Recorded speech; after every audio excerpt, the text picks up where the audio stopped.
एक बार भगवान श्री विष्णु माता लक्ष्मी के साथ हरिद्वार में घूम रहे थे। माता लक्ष्मी ने देखा कि सारे मनुष्य गंगा में नहा नहा कर हर हर गंगे कहते जा रहे हैं, परंतु सभी लोग दुखी और परेशान हैं। तब माता लक्ष्मी ने बहुत ही आश्चर्य से भगवान विष्णु से पूछा, स्वामी, गंगा में इतनी बार स्नान करने पर भी इनके पाप और दुखों का नाश क्यों नहीं हुआ? क्या गंगा में अब सत्यता नहीं रही? भगवान विष्णु बोले, गंगा में तो वही सामर्थ्य है, परंतु इन लोगों ने पाप नाशनी गंगा में स्नान ही नहीं किया, फिर इन्हें लाभ कैसे मिलेगा? माता लक्ष्मी जी ने आश्चर्य से कहा कि स्नान कैसे नहीं किया? सभी तो हमारे सामने नहा नहा कर जा रहे हैं, अभी तक तो इनके शरीर भी नहीं सूखे हैं। भगवान विष्णु ने कहा, ये लोग तो केवल जल में डुबकी लगाकर ही आ रहे हैं, तुम्हें मैं कल इसका रहस्य समझाऊंगा। दूसरे दिन बहुत ही जोर से बारिश होने लगी। सारी गलियां कीचड़ से भर गई। एक चौड़े रास्ते में एक बड़ा सा गड्ढा था, चारों ओर कीचड़ भरा हुआ था और भगवान विष्णु ने लीला रची। वे स्वयं एक बूढ़े आदमी का रूप धारण करके उस गड्ढे में जा गिरे। लक्ष्मी जी को उन्होंने समझाकर पास में बैठा दिया कि देखो, तुम लोगों को सुना सुनाकर यूं पुकारती रहो कि मेरे बुढ़े पति अचानक गड्ढे में गिर पड़े हैं। कोई पुण्य आत्मा इनको बाहर निकालकर इनके प्राण बचाए और हम असहाय दंपति की सहायता करें। और भगवान विष्णु ने यह भी समझा दिया कि जब कोई व्यक्ति गड्ढे में से मुझे बाहर निकालने को तैयार हो, तब इतना और कह देना कि मेरे पति सर्वथा निष्पाप है। इन्हें वही व्यक्ति छुए जो खुद भी निष्पाप हो। यदि आप निष्पाप हैं तो उनके हाथ लगाए, नहीं तो उनके हाथ लगाते ही आप स्वयं भस्म हो जाएंगे। लक्ष्मी जी तथास्तु कहकर गड्ढे के किनारे बैठ गई और आने जाने वालों को सुना सुनाकर भगवान विष्णु की सिखाई हुई बात कहने लगी।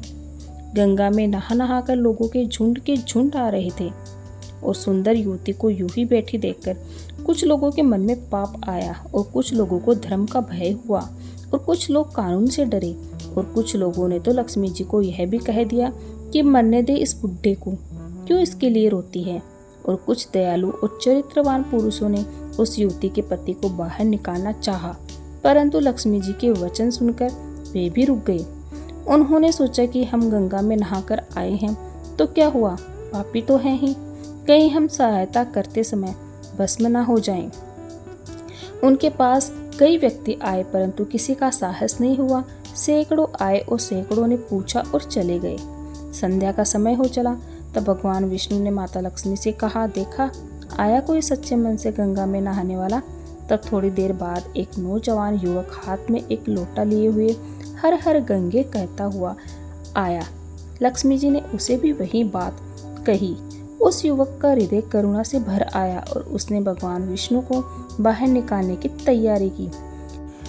लक्ष्मी जी ने उसे रोककर कहा कि भाई, यदि तुम सर्वथा निष्पाप नहीं हो तो मेरे पति को छूते ही तुम भस्म हो जाओगी। उसने उस समय बिना किसी संकोच किए हुए लक्ष्मी जी से कहा, माता, मेरे निष्पाप होने में तुम्हें संदेह क्यों हो रहा है? देखती नहीं, मैं अभी गंगा नहाकर आया हूँ। भला गंगा में नहाने के बाद भी क्या पाप रहते हैं? मैं अभी तुम्हारे पति को बाहर निकालता हूँ। युवक ने लपककर उस बुढ़े आदमी को ऊपर उठा लिया। भगवान विष्णु और माता लक्ष्मी ने उसे अधिकारी समझकर अपना असली रूप प्रकट कर दर्शन देकर निहाल किया। भगवान विष्णु ने माता लक्ष्मी से कहा कि इतने सारे लोगों में से केवल इस एक आदमी ने ही गंगा स्नान किया है। इस दृष्टांत के अनुसार जो लोग बिना श्रद्धा और विश्वास के केवल दम के लिए गंगा स्नान करते हैं, उन्हें वास्तविक फल प्राप्त नहीं होता है। परंतु इसका यह मतलब नहीं कि गंगा स्नान व्यर्थ हो जाता है। गंगा स्नान का बहुत ही पुण्य भी है। इसके बाद भगवान विष्णु ने माता लक्ष्मी से कहा, अब मैं आपको वो 12 बातें बताता हूँ। जो भी मनुष्य इन 12 बातों को नहाते समय ध्यान रखता है वह कभी भी दुखी नहीं रहता है। उसके घर में लक्ष्मी का वास होता है, उसके घर में अपार संपत्ति आती है, घर में कभी भी लड़ाई झगड़ा नहीं होता है, उसका पूरा परिवार हंसी खुशी जीवन व्यतीत करता है। तब माता लक्ष्मी ने कहा, हे स्वामी, आप हमें ये 12 बातें बताइए। इसके बाद भगवान विष्णु उन बातों को बताना शुरू कर देते हैं और माता लक्ष्मी बड़े ध्यान से सुनने लगती है। इसके बाद भगवान विष्णु बताते हैं, हे प्रिय, यह 12 बातें बताने के बाद मैं एक और बात बताऊंगा कि जो औरतें कपड़े खोलकर नहाती हैं उनके लिए यह बात बहुत ही महत्वपूर्ण है। हे देवी, आप इस बात को बहुत ही ध्यान लगाकर सुनना। तभी भगवान विष्णु अपनी बातें सुनाने लगते हैं।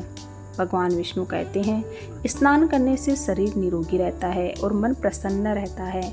नहाने से चेहरे की क्रांति और शारीरिक आकर्षण में भी बढ़ोतरी होती है। अगर इस नित्य कर्म के दौरान कुछ बातों का ध्यान रखा जाए तो आध्यात्मिक से भी ज़्यादा लाभ पाया जा सकता है। नहाने के कार्य में इन बातों का ध्यान जरूर रखा जाना चाहिए। पहला है, स्नान करने के बाद शुद्ध होकर पूजा पाठ आदि सभी कार्य करने के योग्य बनते हैं, इसलिए सुबह को ही स्नान कर लेना चाहिए। दूसरा है, शास्त्रों में कहा गया है कि स्नान करने से 10 गुणों की प्राप्ति होती है।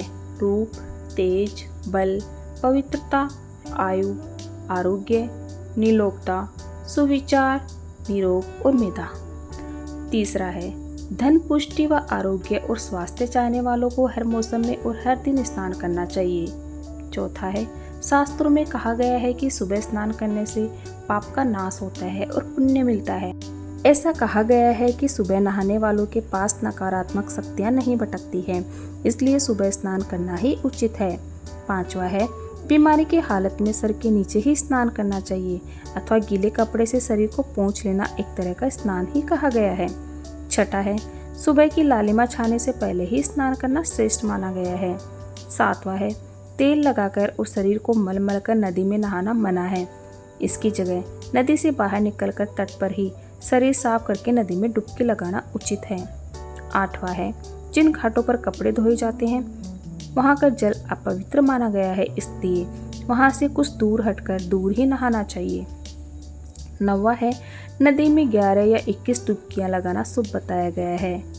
10वां है, पवित्र नदियों में कपड़े निचोड़ने की मनाही है। नदी में किसी भी तरह की गंदगी नहीं बहानी चाहिए।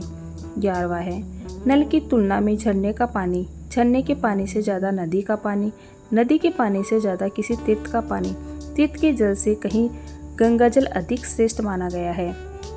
12वां है, गंगा माता का कथन है कि स्नान करते वक्त कोई चाहे जहाँ भी मेरा स्मरण करेगा मैं वहाँ के जल में आ जाऊंगी।